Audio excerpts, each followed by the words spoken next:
Welcome, everyone. I'm Margaret Smith. I'm the Executive Director of the Trumpeter Swan Society, and I'd like to welcome you to today's webinar, Duck, Swan, and Goose, an introduction to waterfowl ID. Today's webinar is being recorded. You as a participant, you're muted and your video is turned off, but we definitely welcome your questions. So at the bottom of your screen, there's a Q&A box. If you just put your questions in there as you're going along, that'd be great. And at the very end of the webinar, as you're closing your browser, a short survey will come up and we take a look at that. That's pretty important if you fill that out.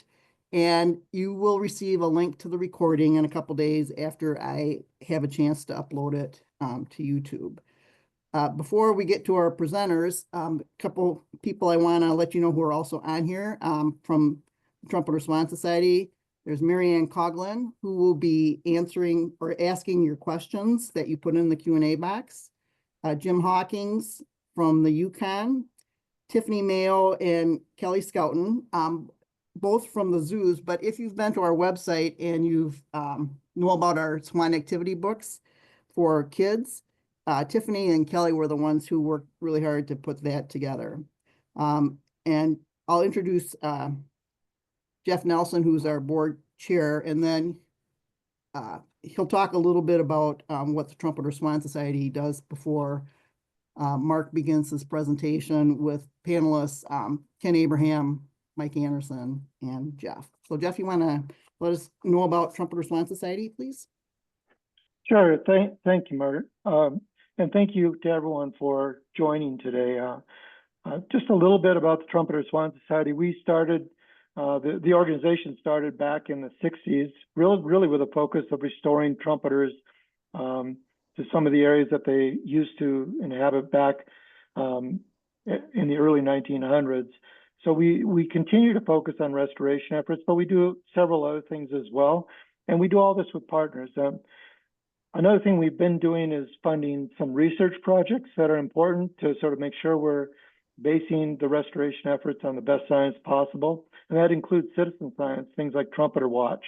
We get involved sometimes with advocacy. We sign on to letters and things like that that might be important in terms of swans or swan habitat.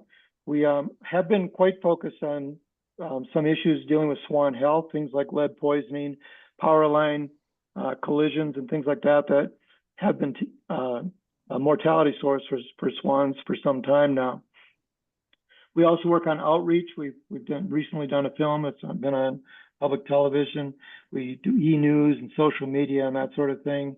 And then, of course, we do educational efforts. And this is one of those, this webinar today. So it's a really effective organization with a relatively small but active board. So we, again, thank you for joining us today and hope you'll continue to be involved with the Trumpeter Swan Society. So with that, I'm going to introduce Mark Vrtiska, who's going to take us through today's webinar. So Mark, you want to take it? Yeah, thanks, Jeff. And again, to reiterate, thanks for everybody showing up tonight, and hope we learn a little bit here tonight about some real preliminary stuff in terms of waterfowl identification. And again, most of you will probably be headed out and trying to catch sight of a trumpeter swan. And when you do that, you're going to, oh man, there's something else out there in the water with it, or and in this case, maybe standing on the ice with it. And so we're going to go through a little bit of that. And the one thing we do need to recognize, well, first of all, at this time of year, although it's spring starting to come around the corner here, but this is the time of year that you're going to see maybe a lot of different waterfowl species together, given it's winter time and the need for open water for all these species. You're going to see different species with trumpeter swans. And again, the other thing too, and it's a little timely for me to do this as well. Just I'm instructing my waterfowl ecology and management course here at the University of Nebraska right now, and we're going through this very thing with the students. And I'm not going to put you through the same rigor that they have to go through. So they need to know all these species here, and in fact, they have to know all 44 species that are in the U.S. and Canada. And there may be a few more species depending on where you want to kind of cut off the U.S. or North America or what species can be found. The one thing that we're not going to do tonight, but again, my students get some of this, is the fact that when we start looking at some of these species, at least the dabbling, diving and sea ducks, you're going to see, obviously there's males and females, which you can tell the difference. Luckily for geese and whistling ducks and swans, we don't have to identify females separately, but just recognize that there's 44 species, but that also includes females. So for my students, they're going to have to know about 70 different species based on the fact of the different species as well as the sex of those species. And just to kind of maybe let people know that there's waterfowl are kind of grouped up into three different segments here, or different groups. Geese, swans, and whistling ducks comprise the first group. Dabbling and perching ducks are the second, and then you have diving and sea ducks. So again, you kind of put the different waterfowl species in one of these bins. And for the trumpeter swan, what I tried to do was look at the range of the trumpeter swan.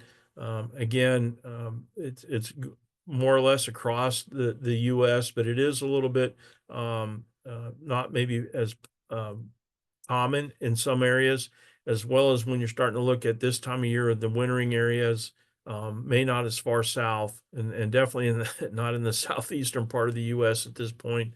And so I'm trying to line up what you may see with trumpeter swans at this time, as well as kind of what's going to happen here in the springtime and during kind of the breeding season.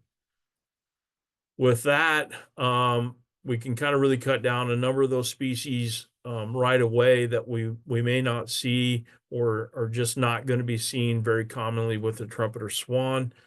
So we can already cut down on the number of species there.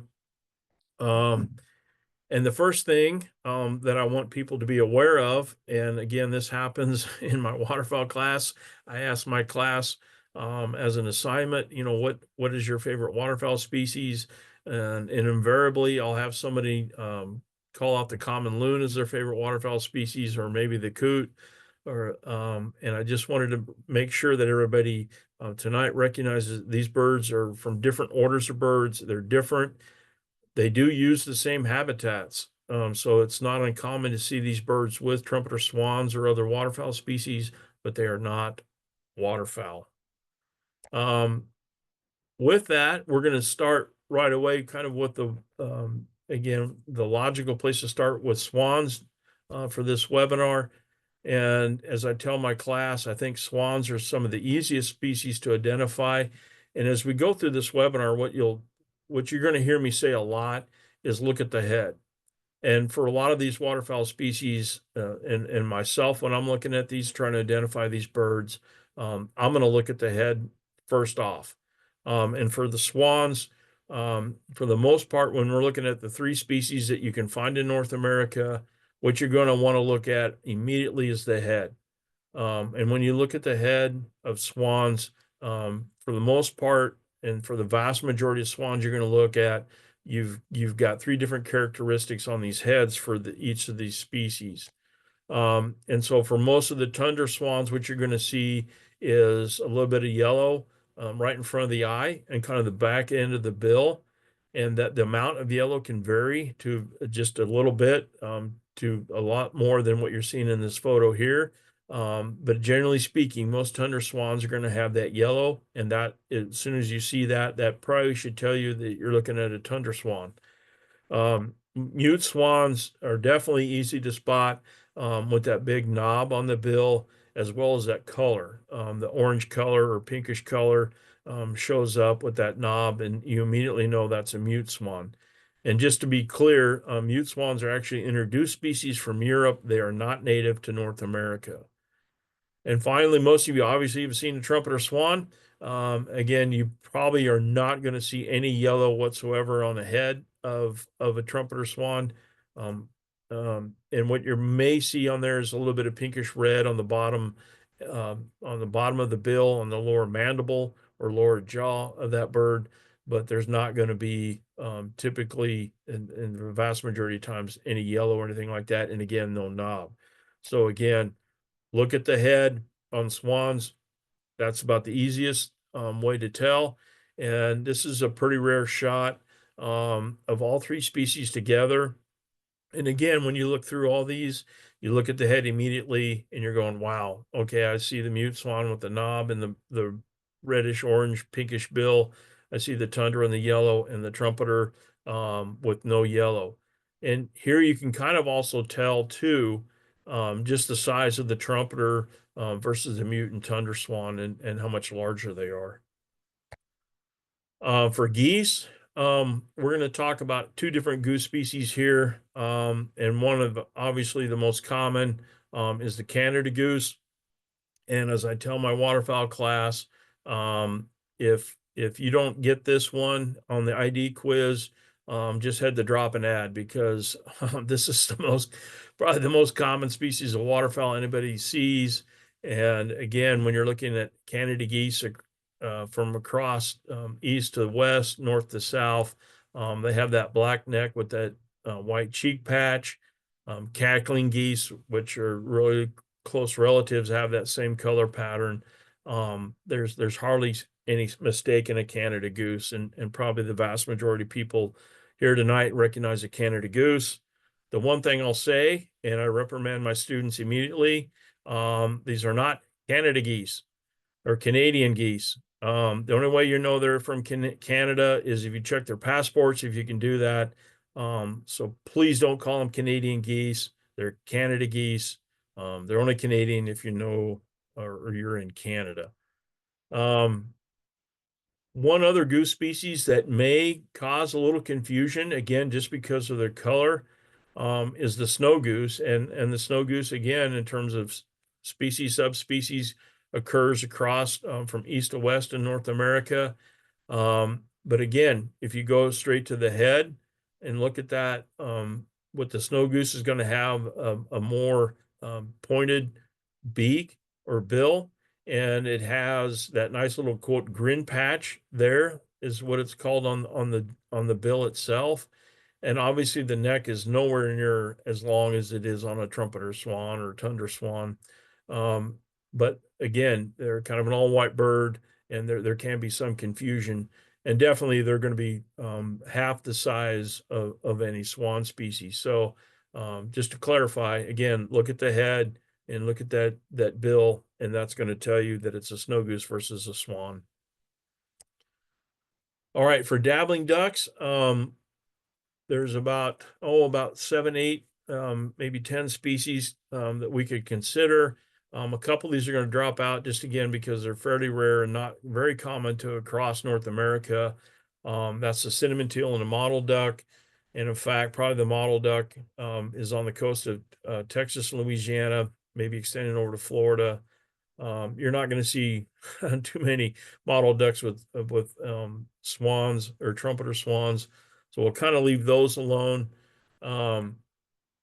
And when we're talking about dabbling ducks, so if you see a group of ducks on a marsh or a wetland, and you kind of see this where they're tipping up or you see their butts in the air, that's how they get their name. And it's from the pattern of the way they feed. So they tip up, kind of feed on the bottom there, and then they'll kind of tip back up and then tip over. So you'll see that. The other common thing that you'll see if these birds take off and fly, they will jump basically vertically off the water. They have that capability of taking straight up off the water. And finally, and you'll see this and note this when you're looking at these birds we go through tonight, that to me, when I'm looking at a dabbling or perching duck, is the back of the bird itself is like straight across or perpendicular to the water, and we'll see a difference there when we get to diving in sea ducks. But again, they kind of their body shape's a little bit different and where their legs are positioned, so they have a different kind of quote posture on the water when you see them. And so that's kind of the first thing in terms of when you're looking at birds on the marsh in terms of ducks is like, okay, is it a diving duck or is it a sea duck or a dabbling duck? And you kind of start breaking it down from there. This is the mallard, and probably again, most everybody here tonight recognizes the mallard. It's the most common duck species in North America. And here's another one where I tell my class, if you don't know what a mallard is here by ID time, then head to drop an ad, because this is pretty common species, and most people know this. But with the mallard, again, you're looking at that really nice green iridescent green head. And again, you can hear people talk about mallards, and the common name or vernacular name is greenhead. And that really shows up here, but that's what I think of as a common name, greenhead, and associate that.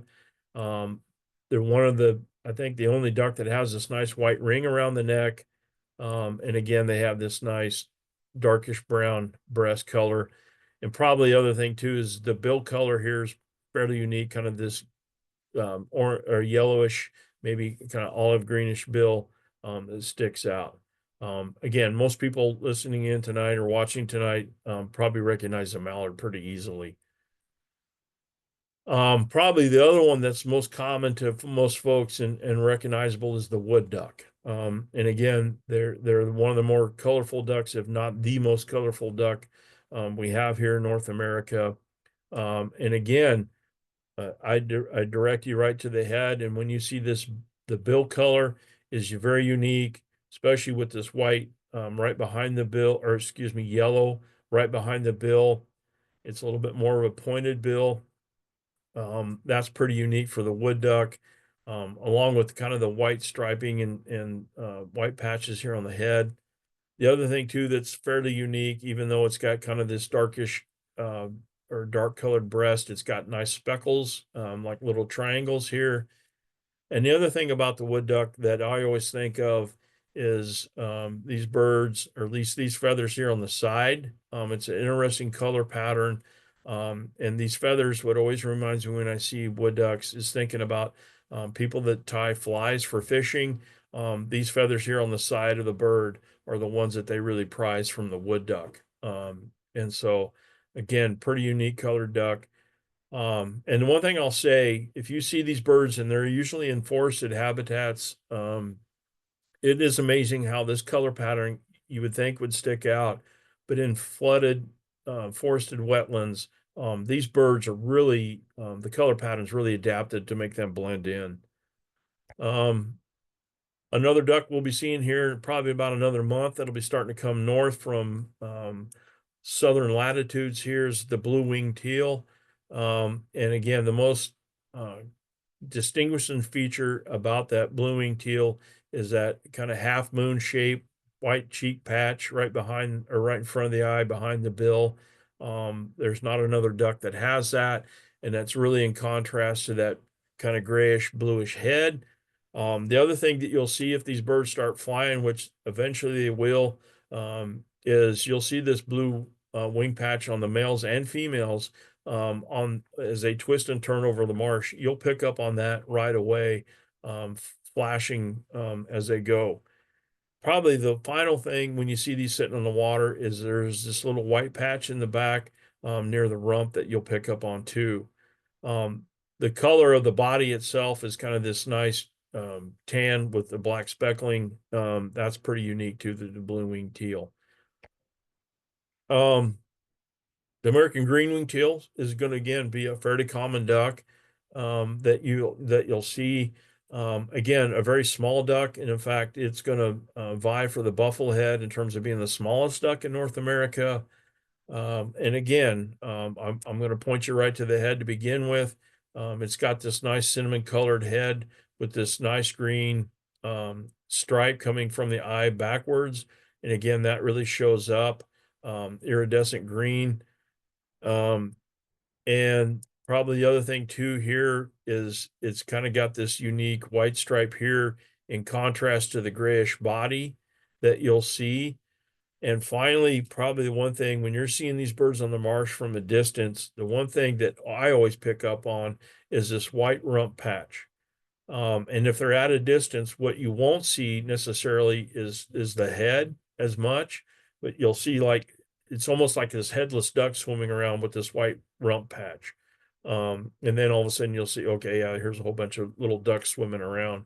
But again, a very colorful bird.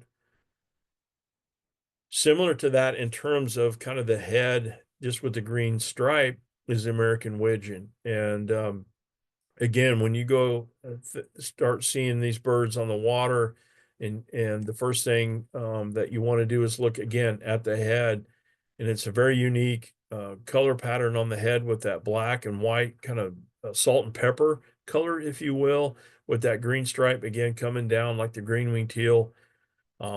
The common name that you can hear people say or call this bird is the bald pate, and what that refers to is this white patch on the head that kind of goes back from the bill, kind of the back of the head. And probably the other unique feature I always pick out on widgeon is this nice bright blue bill with the nail, the dark nail on the edge of the bill. And again, the female here also has that bill, which is pretty distinguishing. They're a little, they're a little bit different shaped than other kind of dabbling duck species. They're a little more stubby, or they're just a little bit different shaped. And finally, with the widgeon too, the body color itself, I struggle to kind of describe what color this is, but it is unique, at least in terms of the males. This body color here, which again, I don't know what what you refer to it as, but it kind of has that color in and of itself in terms of a duck species. Another one that you'll pick up here, and you'll see these on the marsh really quickly if you show up and they're present. And a lot of that has to do with this white breast that they have. That'll shine out there on the marsh. But probably the most distinguishing feature of the pintail is the tail, or the sprig, as people will call it. And that's a common name on the West Coast of the US and elsewhere, but referring to that long tail feather. And again, which is fairly unique. It is unique among dabbling ducks to a large extent, having something that long. Another contrast to the head on the pintail, it's a nice kind of chocolate colored head with this white stripe kind of coming up the back of it. And again, I'm looking at the bill on these pintails. It's blue like the widgeon, but it has a black stripe coming down kind of the middle of it. So again, some pretty unique features in the pintail. And again, on the marsh, you'll pick up on these birds right away from this white breast that'll show up a long ways off. Similar to that, same with northern shovelers. When you see these birds on the marsh, they'll kind of pop out at you really quick, again, from that white breast, and kind of the contrast between the brown and the white on the rump, the brown on the sides, and the white breast. But when you're talking shovelers, northern shovelers, there's only one feature you really need to know or have to see, and that's the bill.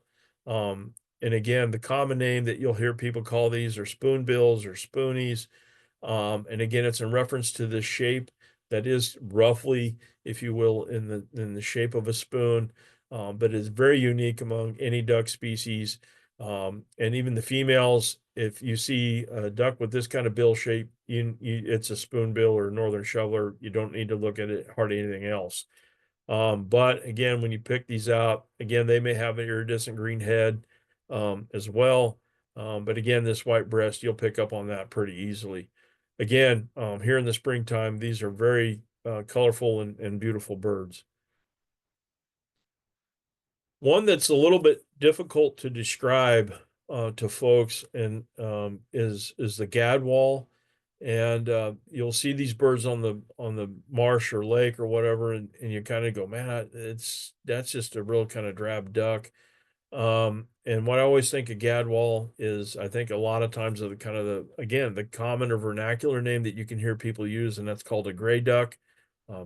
It's not known everywhere, but it is known in some places. And again, it is a little bit different colored bird in terms of there isn't these striking contrasting colors on this bird, but it is mostly gray. And again, it has this, gray down the sides in terms of unique color and striping down the sides of it. The other thing when you see these birds on the marsh is this black rump. you'll kind of pick up on that and see that. And again, in terms of a black rump to this extent is pretty unique. And finally, what you may see for both the males and females of gadwall is this little bit of white patch. It's actually on the wing, but as they tuck it, you can still see a little bit. And if these birds are flying, you'll pick up on that white patch definitely on the leading or the trailing edge of their wings. And you can pick up on that pretty quick and just see that and know they're a gadwall. Despite what you may think in terms of them looking very drab, I honestly consider them, you get an old or an adult male gadwall, these are one of the prettiest ducks, in my opinion, that you can see. If you ever get your chance to get your hands on one of these, I encourage you to do it because you'll once you have one in hand, you'll begin to admire the color patterns on this bird. Another one that can be a little bit, again, in terms of descriptions, is the American black duck that kind of defies, this easy recognizable color pattern. But when you see these birds on the marsh, they're going to be way darker than anything else you're going to see in terms of dabbling ducks. And so again, you can kind of, there's not another bird really colored like this, at least in the northern half of North America. And when you're looking at these again from the side, both males and females, you'll see a little bit of purple or really dark blue or bright blue in that color, and that's again on the wing that you'll pick up on. And that again kind of is distinguishing. And when you're looking at these, and again, if you think, oh, I don't know what this is, and maybe it's a female bird, when you're looking at the bill, it looks a lot like a mallard, and these birds are pretty close relatives to a mallard. When you kind of see that yellowish, olive greenish bill, you know you're looking at a black duck. But again, just from the name, when you see these on the marsh, you'll know what they are. All right, another diverse group of birds are the diving and sea ducks. And again, when you're talking some colorations on some of these birds, they're spectacular. And there's a lot of these birds here still on my life list that I want to go see. But a lot of these are not going to occur with trumpeter swans or very commonly, unfortunately. But to kind of reduce this down a little bit, these are the birds we're going to be looking at. And these are, again, probably the ones that most commonly you're going to see this time of year and into the spring and during the breeding season. When we're looking at diving ducks, again, diving means that how they acquire their food is they dive underwater. So the bird on the left, he's starting his dive down to get something to eat. And when you're talking sea ducks, you're talking very accomplished divers that can go down a couple hundred feet if they have to get food. So what you'll see these birds is all of a sudden disappear below the water and then pop back up. They don't bring their tail up like dabbling ducks.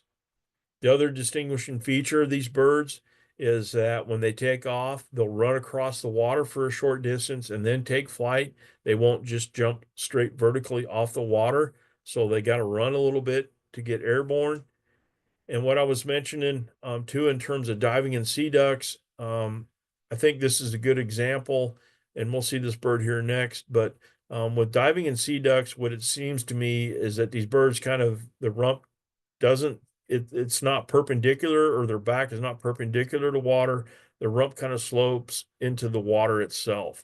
So again, when you're looking at birds, kind of looking at how their posture is on the water, and it's a little bit different between diving and sea ducks than dabbling ducks.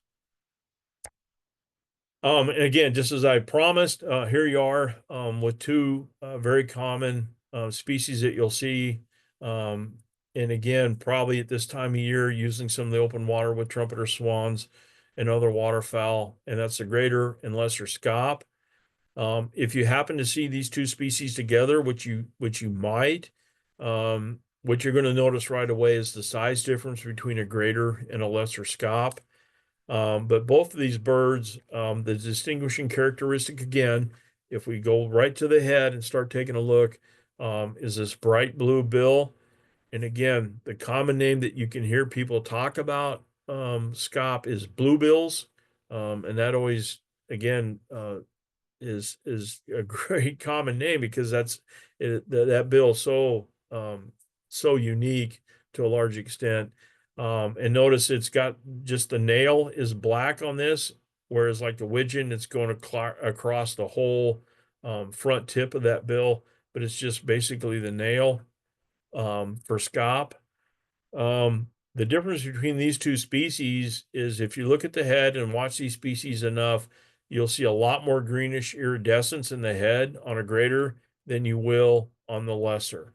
The lesser is going to be more bluish purplish. You may see a little bit of green there, but when you see this much green, you're probably looking at a greater. And then for these birds, both of the scop, what you're seeing again is this nice black breast, white sides, and notice here this again, most of the back is kind of this black and white or vermiculation colored down the back, and we'll see the difference here in the next species of that. But that's something too that to recognize between differences.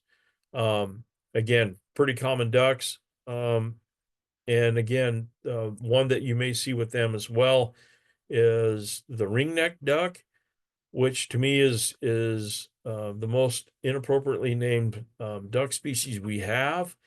And actually where they got the name in this photo, you can kind of see it, but actually there's a little bit of a discoloration here, if you will, or a ring around its neck. I don't know who picked that out to name this bird. This should have been the ring-billed duck because again, once you go to the head, this bill again is fairly unique. Just the white on the back of the bill, kind of a little bit of bluish, but this white and black on the bill, on the tip. That is so characteristic of a ringneck and again of this bird.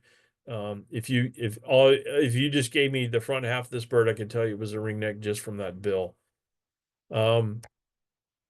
Notice again, difference from the scop is the back on a ringneck duck is entirely black.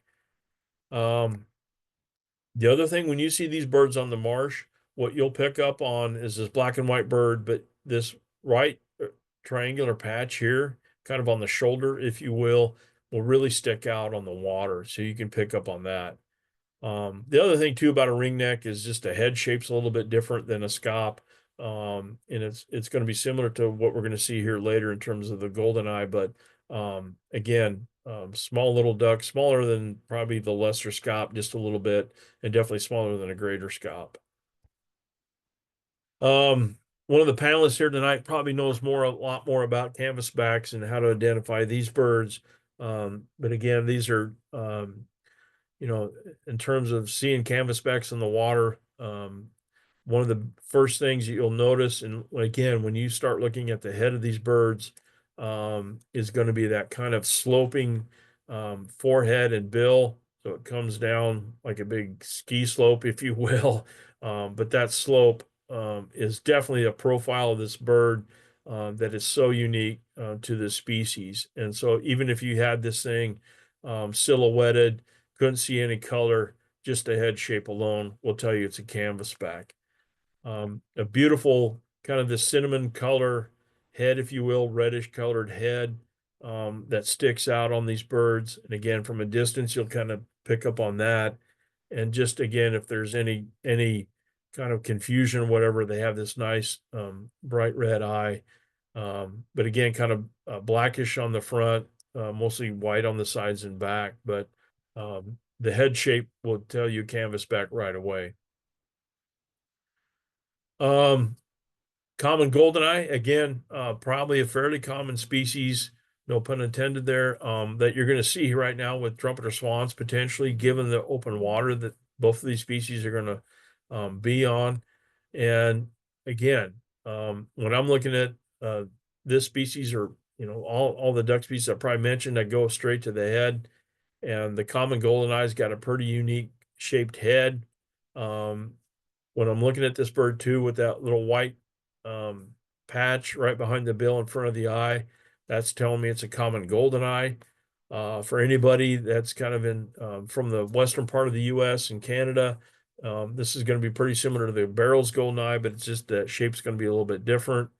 Again, the head shape on these birds is a little bit trapezoidal, if you will, or I don't know if that's the accurate way of describing that shape, but it's a unique head shape. And then finally, again, when we're looking at diving ducks and so forth, mostly white on the sides and the breast, but black on the back. And again, I like this photo too. Again, diving in sea ducks kind of just slope into the water when you're looking at them from the side. Beautiful birds. And again, probably what you'll see if you see common goldeneye, I'd be surprised if you didn't see this little bird on the water in close proximity. And this is the bufflehead. And again, as I mentioned earlier, this vies for the green-winged teal in terms of size. So it's probably one of the smaller birds on the water you'll see. You'll pick these up. They're black and white. They stick out on the water. And again, the most distinguishing characteristic of the bufflehead is this nice white patch coming back from the eye all around the back of the head. And again, it's a real contrast with the rest of the color of the head. Again, similar to the goldeneye, is white breast, white sides, black back. And again, for some other diving ducks, it's in contrast to those. And again, probably the easiest thing with this is just, again, this white patch, big white patch on the back of the head of the bufflehead. Another pretty unique bird that you should be able to distinguish right away when you see them. And again, these birds are going to require open water this time of year. So they're going to be maybe in that same water body. But again, when we're talking a little bit different kind of sea duck here now, we're talking mergansers. And this is again one of the easiest ones to identify. Again, looking at the head and looking at that bill. Mergansers feed on fish, and so this bill is designed to catch and hold fish. It's also kind of helping them in terms of being to negotiate underneath water. It's shaped to let them dive, but that bill shape right away is going to tell you a merganser, and then the greenish head on this bird is going to tell you it's a common. And again, the body color, even though it's the same as maybe as a common goldeneye bufflehead, the bill shape, and kind of that overall green color on the head is going to tell you it's a common. And these are fairly large birds. The commons they're going to be of decent size. Another one here in the eastern U.S. and Canada is the hooded merganser. And this is, again, a bird that occupies forested habitats. So it's going to be kind of in the same location as wood ducks. And again, the first thing you can pick up when we're talking mergansers is this narrow little bill. They're going to catch fish. That's what they're going to do. And they need that. And this one is displaying a little bit here. And if they do this, and if you watch them long enough, they'll probably do this in the springtime coming up here. Will be this nice white patch behind the head, similar to the bufflehead, except it's going to be tipped in black. Even if you don't see this kind of display, you can still see like a streak of white coming from the back of the head on these hooded mergansers. And the other thing that that at least again, I recognize with these birds is the color pattern here is very similar to the wood duck, where you have this little white finger going up, but the color on the sides is it reminds me again of a wood duck. And again, reminding that both these birds use forested habitats. The last bird we'll kind of go through here tonight is the ruddy duck. And again, right now you're not going to see one that looks quite like this, but here in a couple months you will. And again, pretty unique bird that's not necessarily easy mistaken once you kind of go, oh, okay, this is a ruddy duck, what I'm looking at here. Unique, in terms of the color, fairly unique color pattern to the ruddy duck. Again, when you're looking at the head of this thing and the bill will stand out to you. And you'll pick that out. The other thing, a couple other things that are pretty notable is this tail. And when you start seeing these birds, most of the time, that tail is going to be sticking straight up. And these birds are in a little bit different group. They're in a group called stiff-tailed ducks. So when you think of that tail looking at, think of stiff-tailed ducks, and you've got a ruddy duck. And again, when you're looking at the bill, the other thing you're going to pick up on is this white cheek patch. So again, a pretty easy duck to identify. They're little small, compact ducks. Again, pretty easy to distinguish once you see them and you kind of get used to what you're looking at there. I believe that's it. And again, I see we have some questions in the chat, and we can hopefully get to those and answer your questions, which you may have. I hope I helped you get started in this. What I encourage you to do is to go, if you don't have a bird book, go get one. And the best way to start identifying ducks is going out and looking at a lot of birds and looking at them again. And if you can find somebody that already knows their birds, that's a big help. But if you go out, start looking at these features, you can do it. And you can even get, as you know, in terms of looking at the females, you can start picking those out. Again, thanks for coming. And again, a reminder, we have a survey here at the end of this, so please fill that out. But at this point, I'd be more than happy to take any questions anybody has. Well, thanks, Mark. Marianne, are there questions that have come in? Yes, we do have several questions, Margaret and Mark. The first question is from John, who asks, how often do trumpeters have a yellow streak on their beak? It's not very common. It's a pretty small percentage. I couldn't give you an exact answer. I don't know if Ken or Mike would know that exact answer, but boy, it's fairly rare. It's not it's not unheard of on their bill, not their beak. I can jump in yeah. there. Yeah, it's about 1 to 2% of trumpeter swans will have small bits of yellow, more or less in the same position that the tundra swans have it, just in front of and below the eye. But it's rare. Our next question, Mark, you mentioned that tree perchers, were you referring to bufflehead, common, and barrowhead goldeneyes that nest in trees? No, I do not. When I say perching ducks, I'm talking basically the wood duck. And probably the other relative that's pretty close is actually, believe it or not, is the Muscovy duck. And really, when you think about perching ducks, it's not that you won't see golden eyes and so forth perching in tree limbs and so forth, but wood ducks are very adept about perching up in trees and so forth. But golden eyes, bufflehead, and other tree nesting or nest cavity birds, again, are on sea ducks. So they're classified a little bit different. We have another question that came in wondering if the listener understood correctly that cinnamon teals are rare.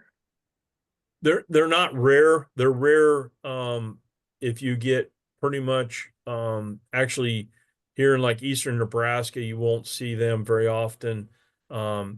East of Colorado, basically, you're not gonna. It's gonna be rare to see one. They're fairly common in kind of the western U.S. and Canada, but they're not rare in terms of a population, just where they occur. We have some more great questions, so please, listeners, if you have any more that you'd like to fill in, just enter them in the Q&A. The next question is, how accidental are bewick's and whooper swans in North America? Oh man, that's a great question. Boy, I'm going to ask for Ken's help on this one again. Ken may have a better answer. That if you see one of those species here in North America, that's worth noting. That is not going to happen very often. No, yeah, I agree. It's extremely rare, because they're Eurasian species. They're either going to come across from the North Atlantic, or they're going to come across at Alaska and Western Russia or Eastern Russia, and you're going to get a few whoopers and a few Bewick swans. The Bewick swan, in some classifications, is considered the same species as the tundra swan. And in fact, if you put them together around the pole, you'd have a continuous gradation of a spot of yellow on the bill up to almost half of the bill being yellow. So there's a nice geographic gradation in the amount of yellow on the bill, and body size, they're very close together. So some authorities call them Cygnus columbianus, Buick eye, and Cygnus columbianus. And then the same with the whooper. The whooper is in some authorities is the same as the trumpeter swan, but in the most common classification, they're different. But they're the same body size as trumpeter swans, and they, like the Buick swans, the difference is that they have a lot of yellow on their bill for visual identification. Almost half the bill is yellow. But they're both of those species are rare in North America, extremely rare in the wild. Thank you, Ken. Another question that came in at the beginning of the presentation, Mark, you showed a map of the areas where the trumpeter swan is found. Are all of the birds shown here found in the same areas as the trumpeter swan shown in the map? Yes, either during the wintering period or in the breeding season that's coming up. And that's why I tried to narrow my the birds that we looked at tonight kind of along those ranges. And the range map that I showed earlier, I don't know if that's complete or how good that is, but yeah, I tried to line most of the species we looked at tonight with what you may go out tomorrow and see, or what you may see in a month or two. I'll One just thing- add that, go ahead, Jim. I was just going to say one thing to think about is that trumpeter swans are extremely early migrants in the spring and late migrants in the fall. So the birds that you see with them are going to be very different depending on where you are in the migration. For example, when the first trumpeter swans arrive up here in Whitehorse, there might just be a few goldeneyes, and then there'll be some mallards and widgeons and pintails up here. So it's actually pretty easy when they first arrive in the spring, but then it gets much more difficult when that full suite of characters arrives with them. Yeah, I was just going to add that there's some east-west gradients of where we're likely to run into some of those birds. Like you showed black ducks, Mark, and they're going to be common with swans in the eastern part of the continent up to the mid-continent, but rare further west. Other species like cinnamon teal, even pintails. Pintails are everywhere, but they'll be more common in the west than they will be in the east. And so they're not all equally probable at each place, but certainly most of them will be found with trumpeters somewhere.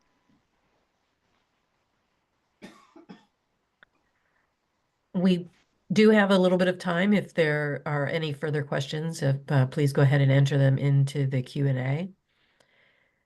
The next I noticed question. sorry, I was going to just say that there was a question about mute swans that was asked early on, Yes. Marianne. And the mute swans are found on both coasts. They're on the Atlantic coast and the Pacific coast and around the Great Lakes. I think that's their those are the sort of strongholds in North America, and they're not a native species. Ken, did you want to add anything to that? No, I didn't catch the question, but was it about where they're found? Is that? Yeah, it said, I think the question was whether they're Whether they had naturalized in North America. Yeah, they have become naturalized. They're, exactly. They've been introduced, and in some places their populations are growing at a fairly rapid clip, almost 10 to 12%. For example, in Ontario, their growth rate is 10 to 12% per year, and estimates in the thousands now. But in other places, they're not quite as common, but they are naturalized across the eastern seaboard and right through the Great Lakes. Yep. And on the West Coast, I believe. Yeah, I don't know that much about the West Coast occurrence of mutes, but they don't really there's a few in Manitoba. That's about as far west as they go. And I'm not sure about the Midwest US either. Our next question is, what is the difference between barrows versus common goldeneye? Let me go back here real quick, Marianne. Okay, so when you see this is a common goldeneye, the first thing kind of barrels are slightly smaller. And when you see a barrel's goldeneye, what this will be, it'll be teardrop shaped, where the common is going to be round. The head probably on a barrels isn't going to be quite as green like this, although you can see that. But again, with the barrels, it's going to be teardrop shaped. It's going to be elongated, not round like this. The barrel shows a lot more black on the side as well when it's sitting Yep. in the water. Yeah, correct. Yep. Thank you. Our next question comes from attendee who says, I saw trumpeter swans beating the surface of the water with their wings. Is that how they bathe? Yeah. Without having seen it personally, but yeah, they're probably trying to throw some water on themselves. Yes. I'm assuming that's not when they're taking off. Does the The description isn't clear, but it's Yeah. if they're beating the surface of the water with their wings, would that be might they be bathing? It's Would a that be little clear? I think it's a little bit odd. It wouldn't be a common bathing technique. Most bathing techniques, I mean, they do flap their wings when they're bathing, but bathing mostly they're going to be in the water, they're going to roll to the right, roll to the left, splash themselves. They will shake their wings and flap their wings to get rid of water. And there are some displays post-copulation. They'll flap their wings and they'll dip their heads and roll water over their backs and then maybe flap their wings. So, but beating the water, that may be an aggressive behavior more than it would be a bathing behavior. Yeah. You'd have to put that in the context of what was happening there. Yeah. Thank you. A couple more questions on swans. What is more dominant on breeding grounds, the trumpeter or the mute? I can take that one too. So there have been relatively few studies, but in a study of one of the Ontario pioneers in trumpeter swan restoration, Harry Lumsden, has published a paper on contests between mute swans and trumpeter swans in winter in concentrations, or in wintering concentrations.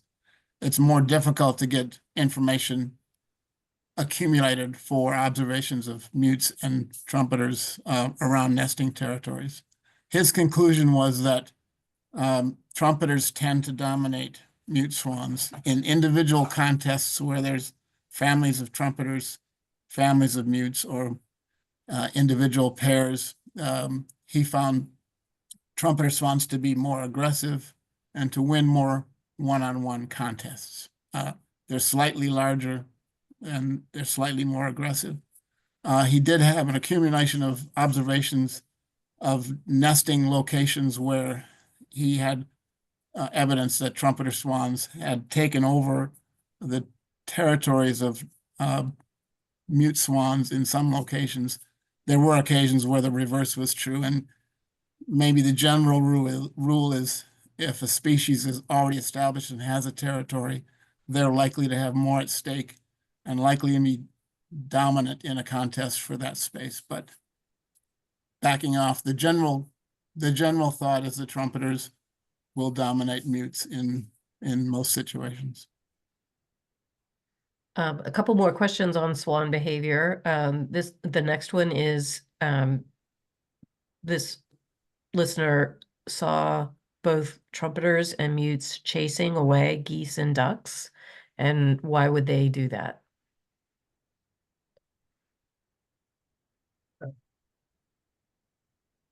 Yeah, again, somebody else want to take that? I can answer it, but go ahead, Mike. Or Well, yeah, I mean, they get pretty aggressive around the time of nesting, and when they have a nest or have young with them. They really don't like to be disturbed by other big waterfowl, and they will chase them away.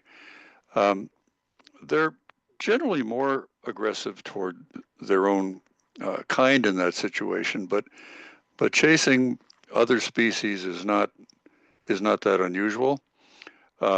But it's most often occurs where the birds, when and where the birds are nesting. Okay. And then one last swan question. Is there an active eradication effort to depopulate the mute swan? Depends on where you are. There were active programs in Maryland, they were very successful. Michigan had a very successful program for removing mute swans. Ontario's never had such a program, although there are individual, if you have property damage or if you can get a permit from the Canadian Wildlife Service. I think those are the only situations I'm aware of where there's active removal of mute swans from their naturalized range in North America. Actually, this is Margaret. Ohio had a mute swan removal program as well. So, Okay. and I think with Iowa, they had it where they removed them again from public properties like state parks and things like that. And Wisconsin as well, but they weren't overt programs like Michigan and Ohio where, and Maryland where those were well-known mute swan removal programs. Our next question is a more general question. Do vocalizations in waterfowl help identification? Oh yeah. And that's, again, we're kind of touching the tip of the iceberg here in terms of waterfowl ID. And that's a great question because these birds have different vocalizations, quacks, whistles, and you can, again, without having to even see the bird, if you hear it, you know what it is. And so that's a whole nother kind of level of identification. But it's an extremely useful one. And again, when you get good, and you get more time out in the marsh watching these birds and picking up on that, they're very distinct, and it's a great way of identifying birds. If I could just add to that, Mark, when you're first learning to identify females, that's a very helpful thing to know how those calls differ among species with females. And you can often hear them call just as they're taking off, and for many of the ducks, the female calls are just really distinctively different. So I urge you to spend time learning those too. They'll really help.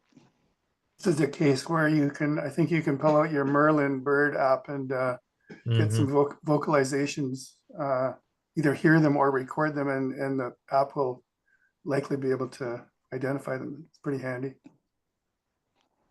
Thank you. Hey, Marianne, Dan Casey offered a comment back in the questions, which I think is worth pointing out because it's really helpful. Because these birds the swans feed on vegetation a lot, they kick up vegetation, they stir up vegetation, and it's very common for ducks who like to eat vegetation to be darting in and taking some of that food that floats to the surface, called a kleptoparasitism. But widgeon are a species that do that a lot.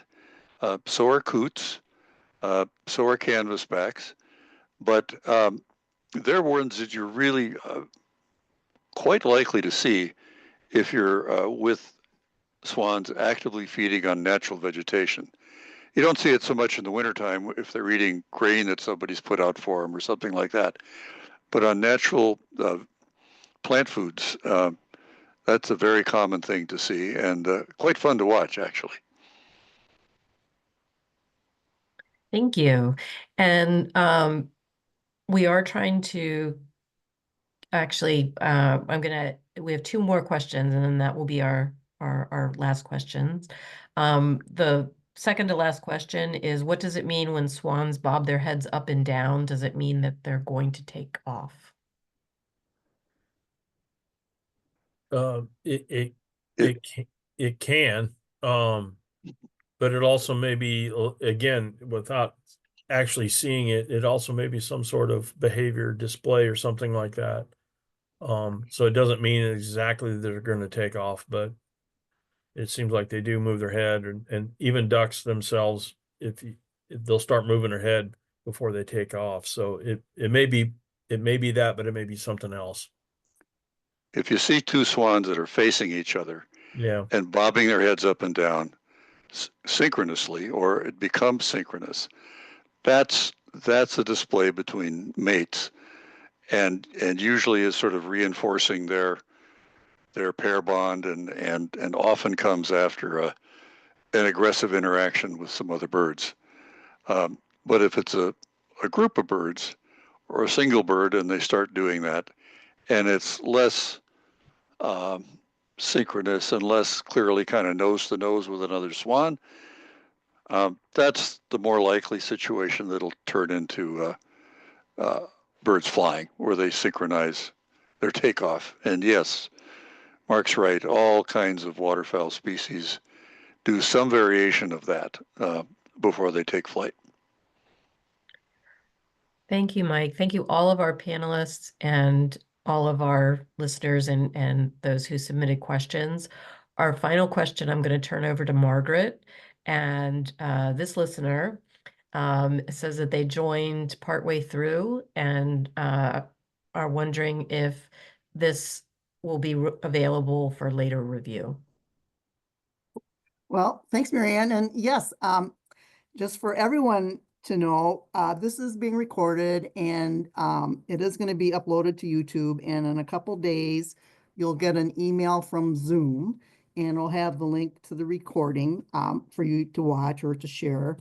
And also, just so you know, we do have a web page that it will eventually go on as well. It's called under Swan Information is the head tab. And under that is a page called Swan Webinars. And that's where this webinar will eventually go. So as well as our other ones, so you can check that out. So with that, I think that's the end of that. Is that correct, Marianne? Yes, it is. Okay, great. Well, as Marianne had said, I want to extend my deep thanks to Mark and Mike and Ken and Jeff and Marianne and Jim and Tiffany and Kelly for being part of this. And I want to thank you, especially all of you who've attended, for coming. And I understand we have a big contingent of Idaho Master Naturalists. So it's great to have you here, and I hope you learned a lot. Our next webinar will be next month, and it's going to be on wetlands. So we hope you can join us for that. Following, when you close your browser, there will be a brief survey, and there's just a few questions on there. I'd like to know if you learned anything new, if there are any topics that you want to have in the future, and then also if you're new to the Trumpeter Swans Society, you want to get notices of future webinars, you can let me know what your email is. So thanks again, everyone, for coming. It was a pleasure to have you here, and we hope to see you again next time. Thank you.